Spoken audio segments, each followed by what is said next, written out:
કાંઠા અને બનાસકાંઠા બાજુ તો લીલું વધારે ભાગે ચરાવતા પણ નથી માણસોને, તો પણ એ બાજુની સાઈડમાં બનાસકાંઠામાં સૌથી વધારેમાં વધારે દૂધ ઉત્પાદન થાય છે. એટલે લોકો પૈસા દેવા માટે તૈયાર છે. સારી વસ્તુ દેવાવાળા વ્યક્તિઓની જરૂર છે.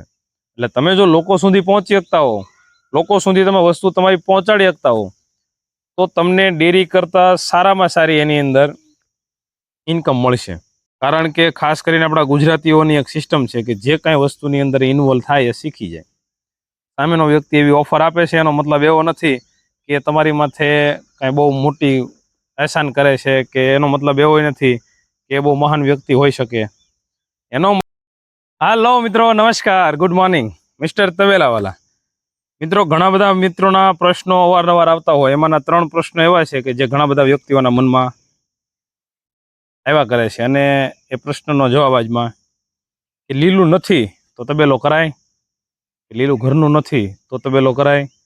બીજું કે દૂધ સહકારી મંડળી કે સરકારી ડેરીમાં ભરાય કે પછી પ્રાઇવેટમાં કે પછી દનિયામાં.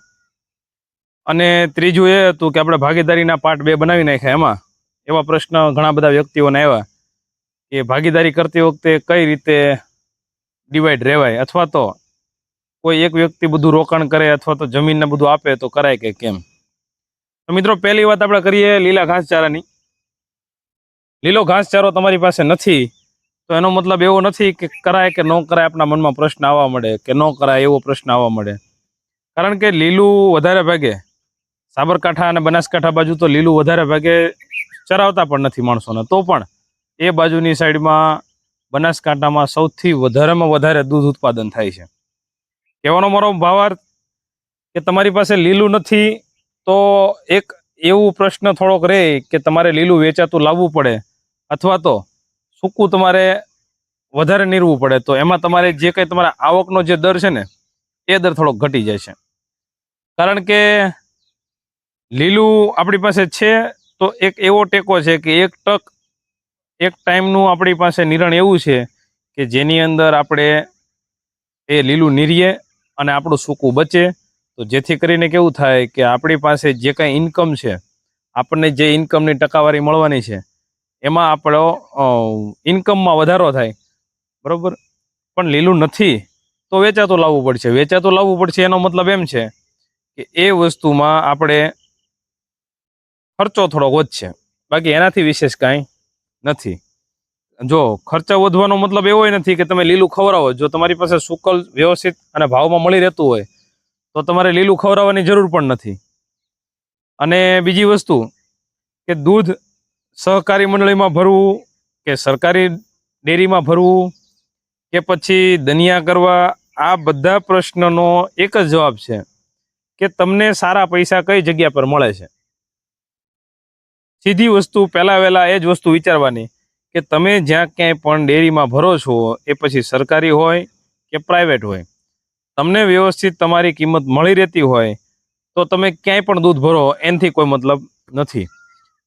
કેમ કે જો આ ધંધાની અંદર જે મેન આપણો પર્પઝ હોવો જોઈએ ને, એ એક જ વસ્તુ હોવી જોઈએ કે આપણી ઇન્કમ, આપણો ઇન્કમ સોર્સ મજબૂત થવો જોઈએ.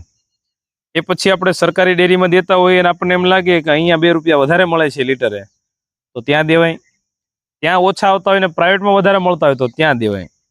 અને વાત રહી દનિયાની, તો મિત્રો એક વસ્તુ તો નક્કી રાખજો કે આજ નહીં તો કાલ આ વસ્તુમાં તમે જોડાણા અને તમે ડેરીના અથવા તો દૂધના ધંધામાં આવો એટલે તમારે દનિયું તો કરવું જ પડશે. કારણ કે જે ડેરી હકારે છે એ વ્યક્તિઓ પણ દનિયા જ ભરે છે.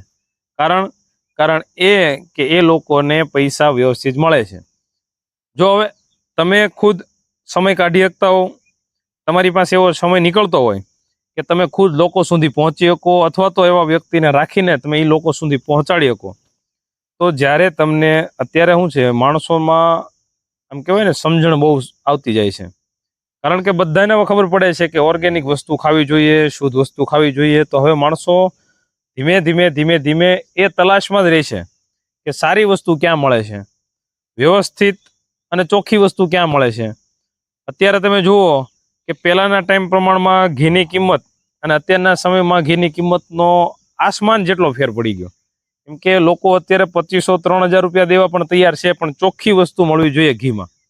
તો એ જ રીતે દૂધમાં પણ છે કે લોકો ડેરીએ લેવા જાય છે, પણ હજી સંતોષ નથી કે ડેરીએ પણ ચોખ્ખું દૂધ આવતું છે. એટલા માટે માણસો એવો પસંદગી વધારે કરે કે સીધું કોઈ પણ તબેલેથી, સીધું કોઈ પણ ગૌશાળાએથી અમારી સુધી પહોંચે.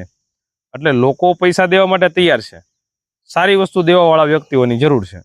એટલે તમે જો લોકો સુધી પહોંચી શકતા હો, લોકો સુધી તમે વસ્તુ તમારી પહોંચાડી શકતા હો, તો તમને ડેરી કરતાં સારામાં સારી એની અંદર ઇન્કમ મળશે. હવે વાત કરીએ આપણે જે ભાગીદારી વિશેનો જે પ્રશ્ન છે એની, તો મિત્રો એક વસ્તુ કે ભાગીદારીમાં આપણે 2 ભાગ પહેલેથી બનાવી નાખ્યા છે, અને એમાંના ઘણા બધા પ્રશ્ન પાછા રહી ગયા. જો કોઈ પણ એક વિડીયોની અંદર કોઈ વાત સંપૂર્ણપણે કહી દેવી એ પોસિબલ નથી, કે કોઈ એક વિડીયો આપણે બનાવીએ અને એ વિડીયોમાં આપણે બધી વાત કરી દઈએ, એવું પોસિબલ નથી. એટલે જે કાંઈ પણ અપડેટ આવતી જાય એ અમે તમને જણાવતા છીએ. હવે કેવું છે કે ભાગીદારીના આપણે 2 ભાગ બનાવ્યા ને, એની અંદર એક વાત આપણે જે કહેવાની રહી ગઈ એ અત્યારે આપણે આ વિડીયોમાં વાત કરીએ કે તમે જ્યારે કોઈની સાથે જોડાવ, તમે જ્યારે કોઈની સાથે ભાગીદારી કરો, ત્યારે જે કોઈ વસ્તુ ઇક્વલ હશે ને એમાં તમારે બધી રીતે કહેવાય ને બેલેન્સ રહેશે. પણ જો કોઈ વ્યક્તિ માનો કે હું કોઈની સાથે ભાગીદારી કરું છું ફોર એક્ઝામ્પલ, અને એ વ્યક્તિ મને એવી ઓફર આપે છે કે મારી પાસે જમીન પણ છે, મારી પાસે બધું કમ્પ્લીટ છે, પાણી પણ ઓકે છે, લીલું પણ કમ્પ્લીટ છે, તમારે ફક્ત આવવાનું છે, તમારી મહેનત, મારી બધી વસ્તુ, તમે આવો, તમે કરો. તો એવા સમયની અંદર તમે જ્યારે ભાગીદારી કરો છો ત્યારે સૌથી મોટું નુકસાન તમારે જાય છે. કારણ કે ખાસ કરીને આપણા ગુજરાતીઓની એક સિસ્ટમ છે કે જે કાંઈ વસ્તુની અંદર ઇન્વોલ્વ થાય એ શીખી જાય. સામેનો વ્યક્તિ એવી ઓફર આપે છે, એનો મતલબ એવો નથી કે તમારી માથે કાંઈ બહુ મોટી એહસાન કરે છે, કે એનો મતલબ એવો નથી કે એ બહુ મહાન વ્યક્તિ હોઈ શકે. એનો મતલબ એ છે કે એ વ્યક્તિ પાસે આવડત નથી, એનો મતલબ એ છે કે એ વ્યક્તિના એ વસ્તુ વિશે ખબર નથી, એની પાસે બધું હોવા છતાં પણ એને ખબર નથી. એટલે એવા વ્યક્તિઓની તલાશમાં પણ હોઈ શકે કે આવે, બધું શીખવે, આવડી જાય, પછી અમુક ટાઈમ પછી જુદા પડીએ ત્યારે એનું પોતાનું તો છે જ બધું, તો મેકીને જવાનું કોને રહેશે? જ્યારે પણ તમે કોઈની સાથે ભાગીદારીમાં જોડાવશો, જ્યારે પણ તમે કોઈની સાથે પાર્ટનરશિપ કરો છો, ત્યારે તમારું અને એનું પલ્લું એક સરખું નહીં હોય. ત્યારે જે કોઈ વ્યક્તિઓની પાસે ઓલા કહે ને એમ, કંપનીમાં જેની પાસે વધારે શેર હોય એ CEO.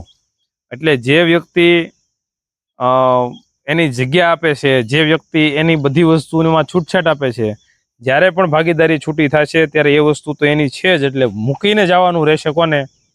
જે વ્યક્તિની પાસે જગ્યા નથી, જે વ્યક્તિ આવીને એમાં જોડાણો છે એમાં. બાકી ભાગીદારી કરવામાં તમે અલગથી કોઈ જગ્યા લ્યો, કોઈ કમર્શિયલ પ્લોટમાં કરો, ભાડે લ્યો, જગ્યા ભાડે લ્યો, જમીન લીઝ ઉપર લ્યો અને કરો છો, ત્યારે જ્યારે જુદા પડો ત્યારે એક ઓપ્શન એવું રહે છે કે ભાઈ કોને કરવું છે, તમારે રાખવું છે તો તમે રાખી શકો, હું નીકળી જાઉં. અથવા એ વ્યક્તિ એવું કહે કે ભાઈ મારીથી નહીં થાય, તમે રાખો. ક્યારે? જ્યારે એ જગ્યા પર બંનેનું એક સરખું યોગદાન હોય ત્યારે. મિત્રો, આપના મનમાં જે કાંઈ પણ પ્રશ્ન થતા હોય અમને જરૂર જણાવો.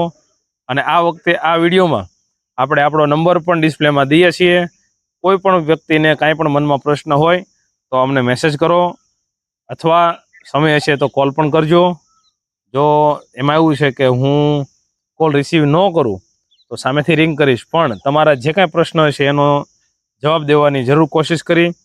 અને એવા ઝાઝા બધા પ્રશ્ન હશે તો આપણે વિડીયોના માધ્યમથી પણ લોકો સુધી આપણે વિડીયો પહોંચાડશું. અને મિત્રો, આપ લોકો હજુ પણ અમારી ચેનલમાં નવા હો તો સબસ્ક્રાઇબ કરવાનું ભૂલશો નહીં, અને વિડીયો ગમ્યો હોય તો લાઈક કરવાનું પણ ભૂલશો નહીં. ચાલો મળીએ કંઈક નવા વિડીયો, નવા ટોપિક સાથે. ત્યાં સુધી રજા આપો મિસ્ટર તવેલાવાલા. Bye bye.